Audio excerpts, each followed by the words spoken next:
My stepson hacked my social media to post racist content. My wife said he was just being a teenager.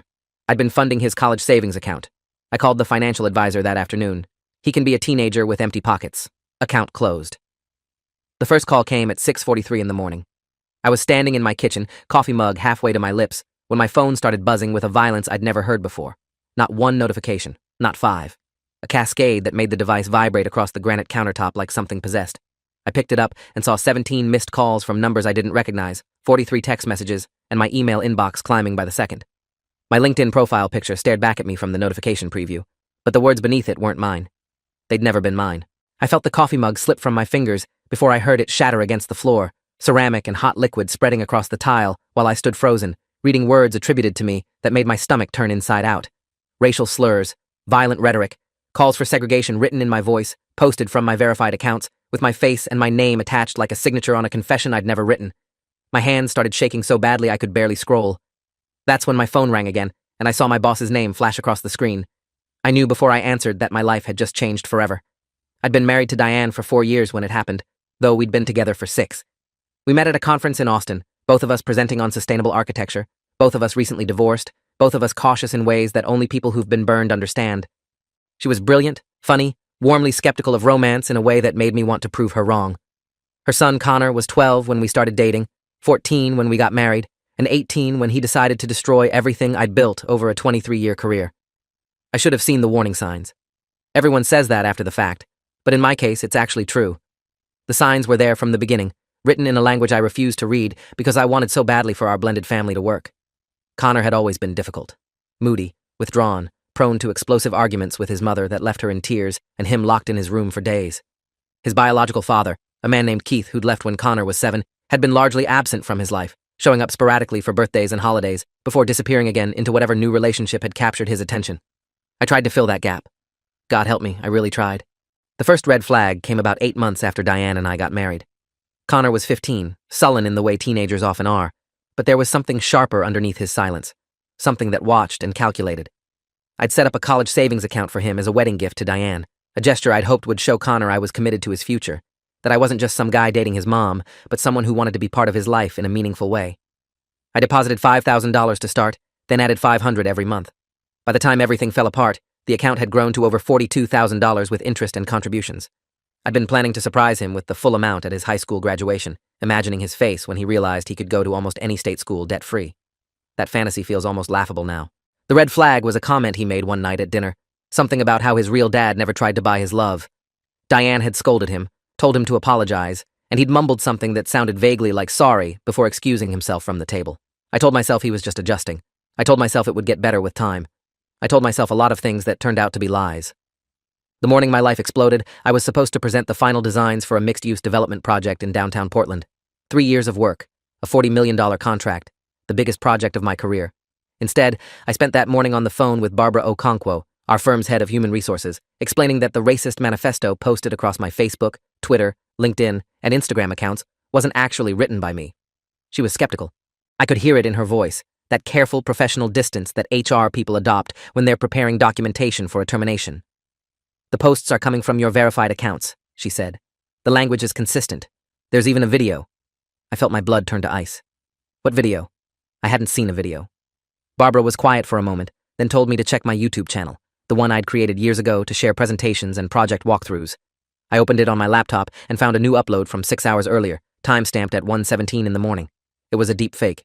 My face, my voice, synthesized with terrifying accuracy, delivering a 5-minute speech about racial purity that made me physically ill to watch. The production quality was sophisticated, the kind of thing that would take real skill and dedication to create. This wasn't a prank. This was an assassination. I called Diane from my home office, hands still trembling, voice cracking in ways I couldn't control. She answered on the third ring, and I could hear traffic noise in the background. She was driving to her sister's house for their weekly breakfast. I told her what had happened, tried to explain the scope of the destruction, but she kept interrupting with questions that missed the point entirely. Wait, someone hacked your Facebook? That's so weird. Who would do that? I told her I didn't know yet, but that my career was potentially ruined, that I needed to come home, that we needed to figure this out together. She sighed, that particular sigh she used when she thought I was overreacting. Can it wait until I get back from Amy's? I promised her I'd help with the garden boxes today. I sat there in stunned silence, phone pressed against my ear, trying to reconcile her casual tone with the catastrophe unfolding around me. "No," I said finally. "It cannot wait." Someone just posted a deepfake video of me delivering a Nazi speech to my 12,000 LinkedIn connections. "My job is on the line. My reputation is on the line. I need you here." She agreed to come home, though I could hear the reluctance in her voice. That should have told me something. That should have told me everything. The next 72 hours were a blur of damage control that felt increasingly futile. I hired a cybersecurity consultant named Raymond Okafor, a former FBI digital forensics specialist who now ran his own firm out of Seattle. He charged $400 an hour and was worth every penny. Within the first day, he'd confirmed what I'd suspected, but hadn't wanted to believe. The hack originated from inside my home network. Someone with physical access to my devices had installed keylogging software on my laptop, captured my passwords, and used them to systematically compromise every account I owned. The deepfake had been created using footage scraped from my YouTube presentations, fed through commercial AI software that cost about $200 a month. Raymond walked me through the technical details with the patient precision of someone who'd delivered this kind of news before. "The attack wasn't random," he said. "This was personal. Whoever did this knew your schedule, knew your accounts, knew exactly how to maximize the damage." I asked him if he could trace the specific device that had accessed my network. He said he could try, but he'd need access to my router logs and any other computers in the household. That's when I felt the first cold whisper of suspicion settle into my chest. I didn't want to believe it was Connor. Even as the evidence accumulated, even as the pieces clicked together with horrible precision, some part of me kept searching for alternative explanations. Maybe someone had spoofed our network from outside. Maybe a friend of Connor's had used our Wi-Fi without permission. Maybe there was a reasonable explanation that didn't involve my 18-year-old stepson deliberately trying to ruin my life. But Raymond was methodical, thorough, and ultimately undeniable. He traced the keylogger installation to a specific date 3 weeks earlier, when Diane had been visiting her mother in Sacramento, and I'd been working late on the Portland project. Connor had been home alone. The installation occurred at 11:42 p.m., using administrative access that Connor shouldn't have had, but somehow did. The deepfake software subscription had been purchased with a prepaid Visa gift card bought from a local Target, and security footage from the store, which Raymond obtained through contacts I didn't ask about, showed Connor making the purchase on a Saturday afternoon, 6 weeks before the attack. The planning, the patience, the calculated precision of it all. This wasn't impulsive teenage stupidity. This was premeditated destruction. I confronted Diane that Thursday evening, after Connor had left for what he claimed was a study group at the library. I showed her Raymond's report, walked her through the evidence, explained exactly how her son had systematically dismantled my professional reputation. She listened with an expression I couldn't read, somewhere between disbelief and something harder, something that looked almost like defiance. When I finished, she was quiet for a long moment. Then she said the words that would echo in my head for months afterward. "He's just being a teenager. Boys do stupid things online. You're making this into something bigger than it needs to be." I stared at her like she'd grown a second head. Bigger than it needs to be? "Diane, I've been put on administrative leave. There's an HR investigation. I have colleagues, people I've worked with for 20 years, who think I'm a white supremacist." My sister called me crying because she saw the posts before I could explain. "This isn't teenage stupidity. This is criminal behavior." She crossed her arms, and I watched her face harden into the expression she used when she'd decided something was my fault, and no evidence would convince her otherwise. "You've never liked Connor. You've always been too hard on him. Maybe if you'd tried harder to connect with him instead of throwing money at him, this wouldn't have happened." I felt something shift inside me at that moment. Something fundamental that had been holding our marriage together simply gave way, like a rope that had been fraying for years, finally snapping under too much weight. She was blaming me. Her son had committed what might be multiple felonies, had potentially destroyed my career, had exposed me to defamation lawsuits and professional ruin, and she was blaming me for not trying hard enough to connect with him. I thought about the college savings account, the $42,000 I'd earmarked for his future. I thought about the baseball games I'd attended even though I hated baseball, the driving lessons I'd given, the late-night conversations I'd attempted despite his monosyllabic responses. I thought about every olive branch I'd extended and every time he'd slapped it away. I hadn't been a perfect stepfather. I knew that. But I'd tried. I'd tried in ways that apparently meant nothing to Diane, in ways that Connor had repaid with calculated cruelty. "Fine," I said, my voice coming out steadier than I felt. "If that's how you see it, then I guess there's nothing more to discuss." I walked out of the living room, went to my office, and closed the door. Then I pulled up the contact information for my financial advisor and started composing an email. The college savings account had been set up as a custodial account with me as the custodian and Connor as the beneficiary. I'd specifically structured it that way on the advice of my accountant, who'd explained that it gave me maximum flexibility while still providing tax advantages. What Diane didn't know, what Connor certainly didn't know, was that as custodian, I had complete control over the funds. I could use them for any expense that benefited the beneficiary, But I could also close the account entirely and absorb any tax penalties myself. My financial advisor, a woman named Patricia Reeves, who'd been managing my investments for 15 years, called me back within an hour of receiving my email. I explained the situation in broad strokes, leaving out the more inflammatory details. She listened without interruption, then asked me one question. Are you sure? She'd watched me build that account from nothing, had sent me quarterly statements showing its growth, had probably assumed it would be one of those heartwarming stories about a stepfather changing a kid's life. I told her I was sure. She said she'd process the closure by end of business Friday. The funds would be transferred to my personal account, minus early withdrawal penalties and applicable taxes. I thanked her, hung up, and sat in my dark office for a long time, feeling simultaneously hollow and relieved. The professional fallout continued to cascade. The Portland project was reassigned to a colleague, which stung even though I understood the optics. My firm issued a carefully worded statement, expressing confidence in my character while the investigation proceeded, the kind of statement that could be spun either way depending on how things turned out. I spent hours on the phone with a media attorney named Franklin Dubois, who specialized in online defamation and reputation recovery. He was expensive, $1,200 an hour, but Raymond had recommended him highly. Franklin reviewed the evidence Raymond had gathered and gave me his assessment with the blunt honesty I was paying for. You have a strong case for criminal charges against whoever did this.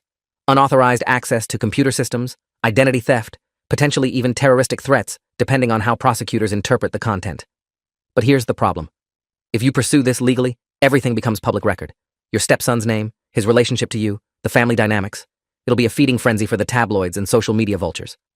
I asked him what my alternatives were. He leaned back in his chair and studied me with eyes that had clearly seen situations like this before. You can try to contain it privately, get the kid into counseling, make him understand the severity of what he's done, handle the discipline within the family. Some people find that easier than watching their dirty laundry become entertainment for strangers. I told him I'd think about it.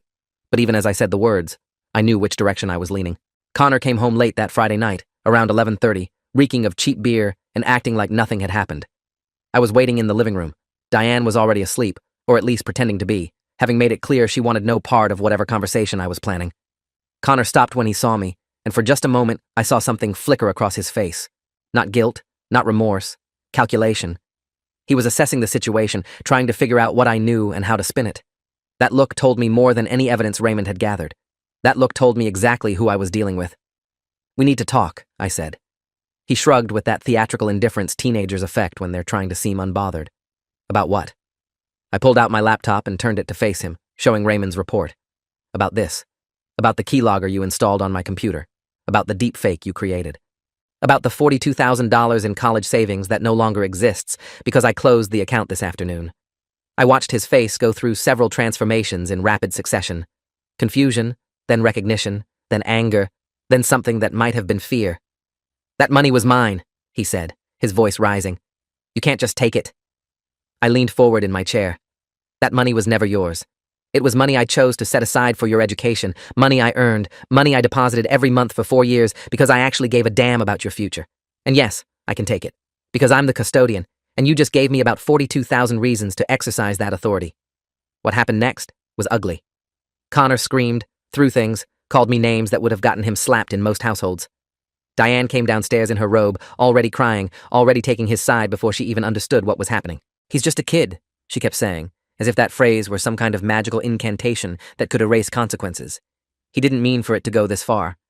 I stood my ground, showed her the evidence again, walked her through the timeline, the planning, the deliberate choices her son had made over weeks of preparation. I told her about the calls I'd fielded from colleagues who thought I was a racist, about the HR investigation that was still ongoing, about the $40 million project I'd been removed from, about the media attorney I was now paying to figure out how to salvage what was left of my reputation. She didn't care. Or rather, she cared more about protecting Connor from consequences than she cared about acknowledging the harm he'd caused. That's the thing about enablers. They'll sacrifice anything, anyone, to maintain the fiction that their precious child is really just misunderstood. I told Diane I was sleeping in the guest room. She didn't argue. I think we both knew, on some level, that our marriage had just become a matter of paperwork. The next few weeks were a strange kind of limbo. I continued working from home while the HR investigation ran its course. Raymond kept digging, building an increasingly detailed timeline of Connor's activities that painted a picture of someone far more troubled than I'd realized. The racist content wasn't new for Connor. He'd been active on several extremist forums under various pseudonyms, posting things that made the content attributed to me look almost tame by comparison. He had a whole secret online life that Diane had never bothered to investigate, full of rage and hate and the kind of rhetoric that should have landed him in intensive therapy years ago. Raymond presented his findings to me with a clinical detachment that somehow made them worse. Your stepson has been radicalized, he said. This wasn't random. He targeted you specifically because you represent everything he's been taught to hate.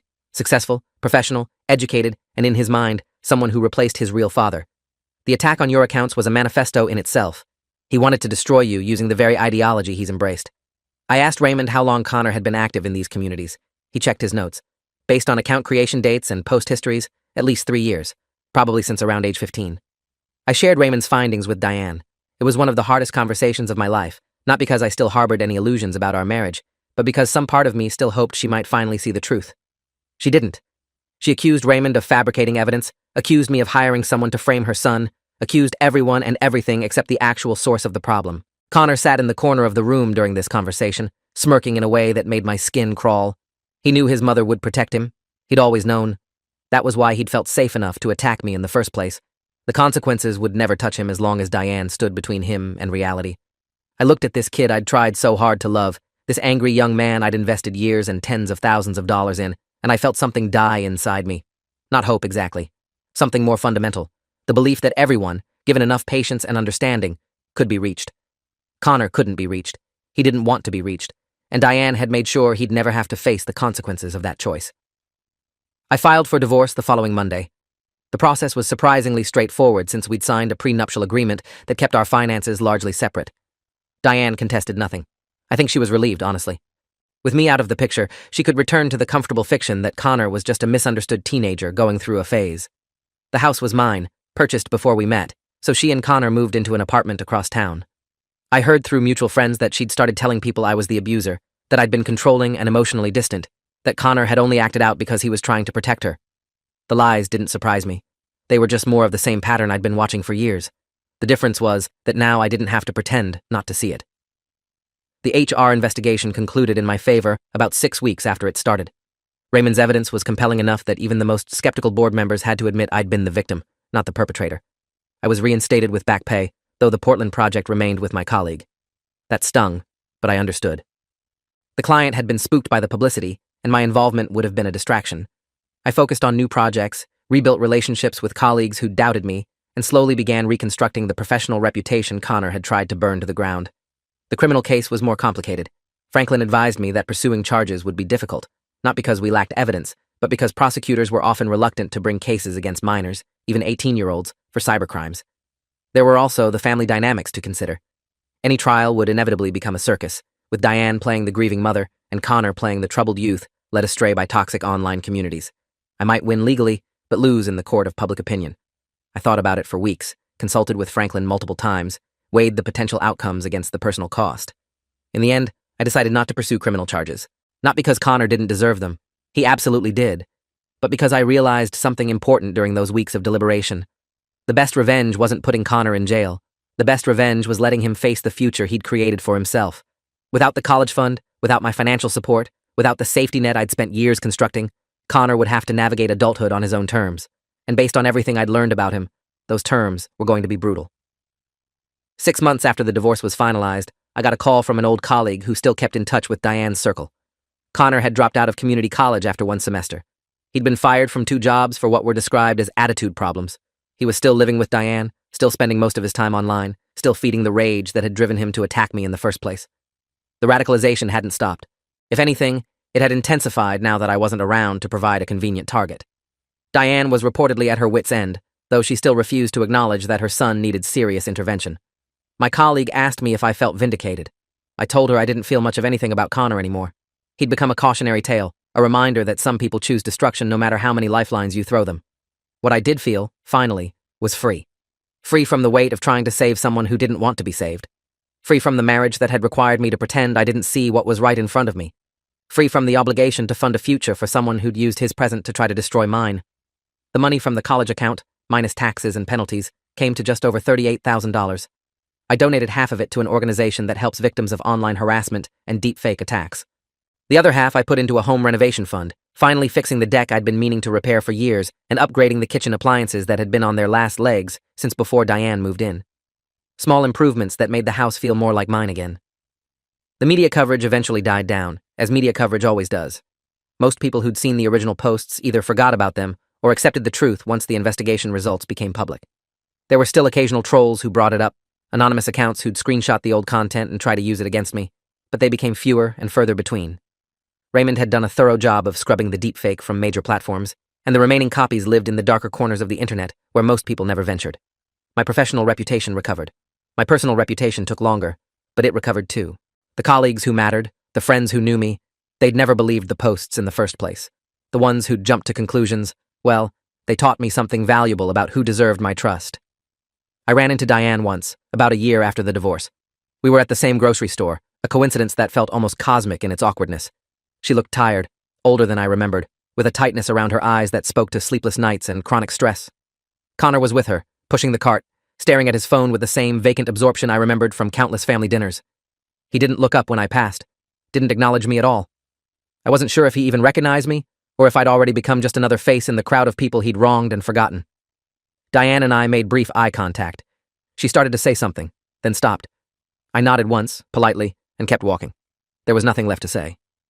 No apology she could offer that would undo the damage, no explanation that would make sense of her choices. She'd picked her side, and now she was living with the consequences. We both were. The difference was that my consequences had led somewhere better. Hers, from what I could see, had led somewhere much, much worse. I've thought a lot about what happened in the years since, tried to understand it, tried to figure out if there was something I could have done differently, some intervention that might have changed the trajectory. The honest answer is probably not. Connor's problems started long before I entered the picture, rooted in abandonment and rage that had been festering since his father walked out. I was never going to fix that. I was never going to be the father figure he needed, no matter how much money I deposited or how many baseball games I attended. Some damage is too deep for stepfathers to reach. What I could have done differently was protect myself, set better boundaries, paid closer attention to the warning signs instead of explaining them away. Recognized earlier that Diane's commitment to enabling Connor would always outweigh her commitment to our marriage. These are lessons I've carried forward, hard-won wisdom that came at a cost I wouldn't wish on anyone. But they're also lessons I'm grateful to have learned, even if the tuition was steep. Connor is 22 now, still living at home, still unemployed as far as I know. I heard through the grapevine that he had some legal troubles last year, something involving online harassment of a former classmate, though I don't know the details and honestly don't want to. The path he's on leads somewhere dark, somewhere I can't follow and wouldn't want to. Diane will probably keep enabling him until one of them breaks completely. That's the tragedy of codependence. It rarely ends well for anyone involved, but that's not my tragedy anymore. I did my time, paid my dues. I funded a future that got spent on hate and destruction instead of education and growth. Some investments don't pay off. Some people aren't worth saving. The hardest lesson I ever learned was accepting that truth and moving on anyway. The money is gone. The marriage is over. The stepson I tried to love never really existed, just a projection of what I hoped he could become if someone cared enough. But I'm still here, still working, still building, still moving forward into a future that belongs to me alone. That's not nothing. That's actually everything. Diane still sends me messages sometimes, usually when Connor's done something that's finally penetrated her denial. He's struggling, she'll write. He needs help. He needs someone who believes in him. I don't respond. Not because I'm holding a grudge, though I'd be lying if I said there wasn't some residual anger still buried in there somewhere. I don't respond, because responding would be participating in a cycle I've already escaped. The tears, the promises, the temporary remorse, followed by the next inevitable crisis. That cycle sustained itself for years on my money and my patience. It won't sustain itself on my engagement anymore. Connor wanted to be a teenager with the freedom to destroy without consequences. His mother wanted to let him. Fine. They got what they wanted. He can be a teenager with empty pockets, an empty future, and an enabler who'll keep enabling until there's nothing left to enable. That's not my problem anymore. I transferred the last of my emotional investment out of that account a long time ago. Balance zero. Closure complete. Some accounts just aren't worth keeping open. Thanks for watching till the end. Make sure to subscribe and like to not miss the next story.